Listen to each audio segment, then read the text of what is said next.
Salut YouTube, alors j'espère que vous allez bien.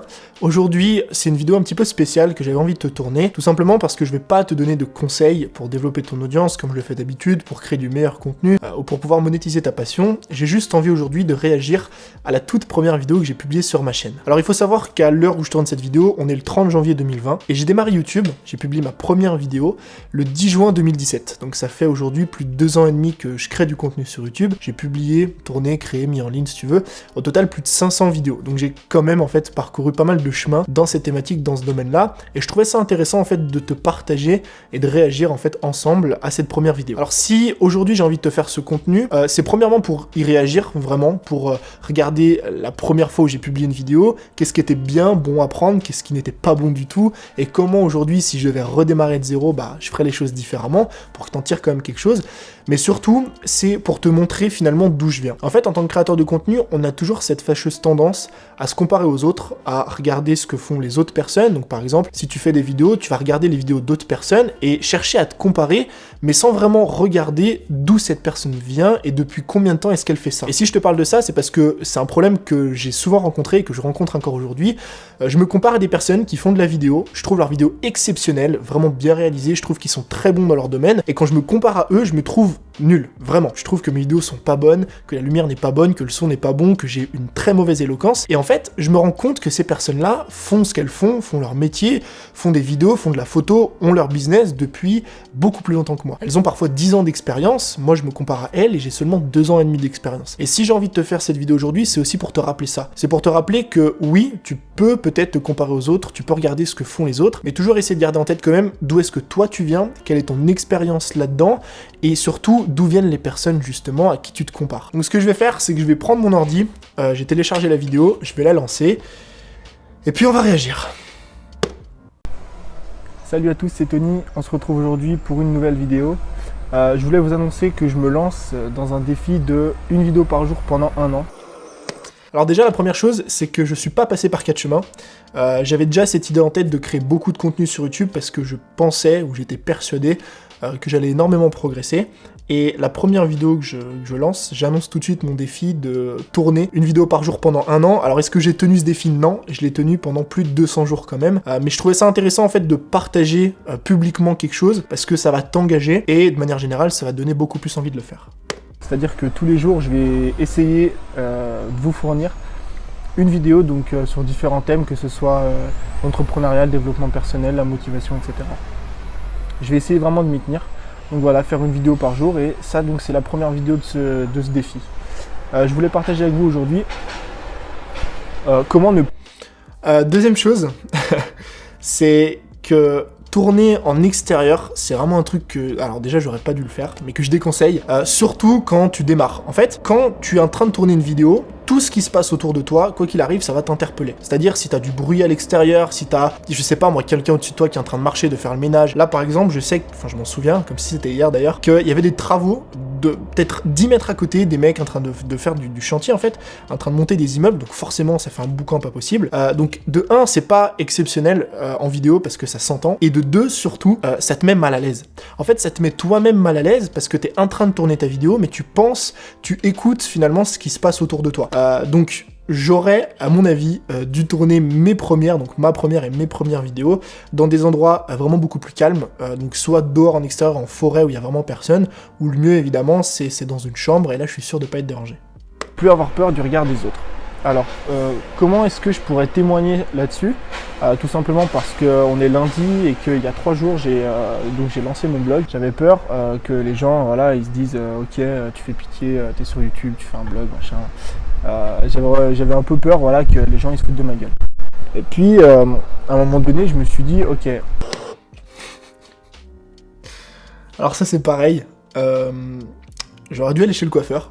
Effectivement, j'aurais dû aller chez le coiffeur parce que je commençais à avoir une sacrée touffe de cheveux, mais surtout, j'aurais dû me préparer. C'est-à-dire que quand tu tournes une vidéo, surtout quand tu es sur internet, quand tu crées du contenu aujourd'hui, c'est quand même ton image, c'est quand même ce que tu montres aux gens. Je dis pas qu'il faut toujours être beau, qu'il faut toujours être parfait, mais au moins éviter, en tout cas, j'aurais dû cutter en fait ce passage, éviter de me gratter le nez, de me toucher la tête, de me toucher les cheveux, des trucs qui sont pas forcément utiles et pas forcément agréables à regarder. Il y aura toujours des personnes, il y aura toujours trois catégories de personnes. La première, donc, qui va être content de ce que vous faites. Comme moi, j'ai été vachement surpris. Il y a beaucoup de personnes qui étaient assez contents, je pense, du fait que je me sois lancé. La deuxième partie, alors là, je vois clairement un gros problème sur ma vidéo, c'est qu'elle n'est pas du tout préparée en fait. C'est-à-dire que à l'époque, j'étais convaincu qu'il suffisait, même pour ma première vidéo, de noter 3 petits bouts de phrases sur un papier, de se dire bon bah je vais parler du point 1, je vais parler du point 2, je vais parler du point 3, et puis laisser couler la vidéo. Ça, honnêtement, après aujourd'hui plus de 500 vidéos publiées, oui, c'est quelque chose que tu peux faire quand justement t'as acquis suffisamment d'expérience, quand t'as acquis de l'éloquence, quand t'es à l'aise face caméra. Mais quand tu démarres, quand t'es pas très à l'aise face caméra, même pas du tout en fait, quand il y a des mecs juste au-dessus de toi qui sont en train de te regarder, plus ta vidéo va être préparée, plus ça va être simple pour toi de la tourner, et meilleure sera ton éloquence, tu vas pas faire de cut, tu vas pas t'arrêter toutes les 2 secondes pour te reprendre, t'as une vidéo qui va être fluide, et c'est pour ça que je conseille en fait aujourd'hui un maximum de bien préparer ces vidéos, parce que crois-moi que ça va énormément se ressentir quand la personne va visionner ta vidéo. Tout simplement, elles vont se dire ok, bah Tony s'est lancé dans le blogging, dans le YouTube, on s'en fout. Et la troisième personne, ce sera ceux qui vont critiquer. Alors, c'est inévitable, peu importe ce que vous fassiez, que ce soit bien, mal, il y aura toujours quelqu'un pour critiquer, pardon. Je peux vous garantir que vous voyez. Donc, 2 choses en ce qui concerne le matériel, je vous en avais pas parlé. J'ai démarré en fait YouTube à l'époque avec donc le micro-cravate que vous voyez donc juste ici en fait, qui est un bon micro pour démarrer. Vous voyez que le son est quand même pas ridicule, ça coûte 10 € sur Amazon. Je branchais ce micro-cravate à mon iPhone, donc je filmais à l'iPhone, sauf que, c'était mon petit problème du début, l'iPhone je l'avais pas accroché sur un trépied, je l'avais accroché sur une perche à selfie.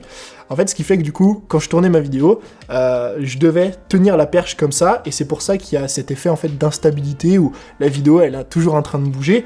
J'aurais clairement dû, qu'on soit d'accord, investir 25 € dans un trépied, en plus sur Amazon il y en a plein, acheter un adaptateur pour mettre son téléphone, et tout simplement avoir quelque chose de stable et de sérieux. De toute façon ces personnes je les connais pas, je les ai jamais vues, je les verrai peut-être jamais, à un moment donné voilà, faut y aller, faut se lancer, et puis des fois on peut avoir de bonnes surprises comme moi je les ai eues, voilà.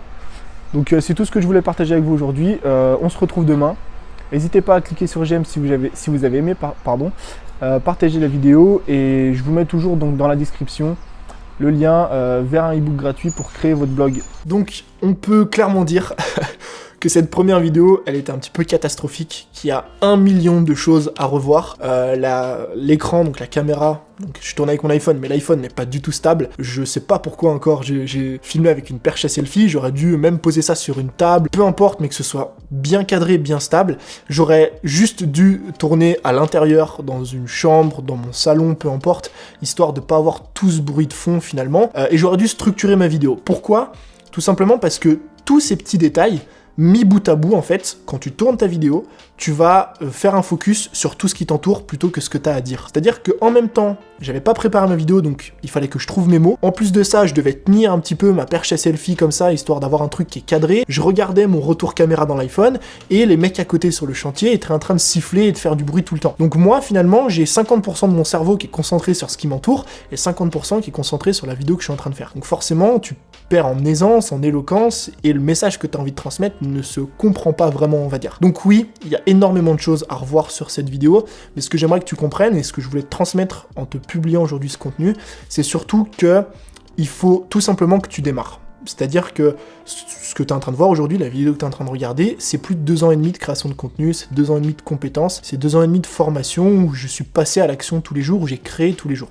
En tout cas presque tous les jours. Je suis pas né en étant doué en vidéo, je suis pas né éloquent, comme tout le monde, comme toi probablement, comme tu viens de le voir avec cette première vidéo.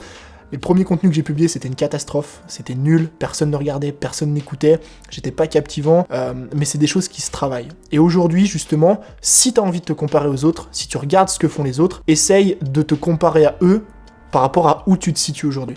Te compare pas à une personne qui a 10 ans d'expérience si toi t'en as 2. Et si t'as envie justement de te comparer quand même à cette personne, eh ben compare-toi à la personne qu'elle était avec 2 ans d'expérience. Va voir ses anciennes vidéos, va voir ses anciens contenus, va regarder son business, comment c'était avant, comment est-ce qu'il parlait, comment est-ce qu'il développait la chose, et bien souvent tu vas te rendre compte que finalement ce que tu fais c'est pas si mal. J'espère en tout cas que cette vidéo t'a plu.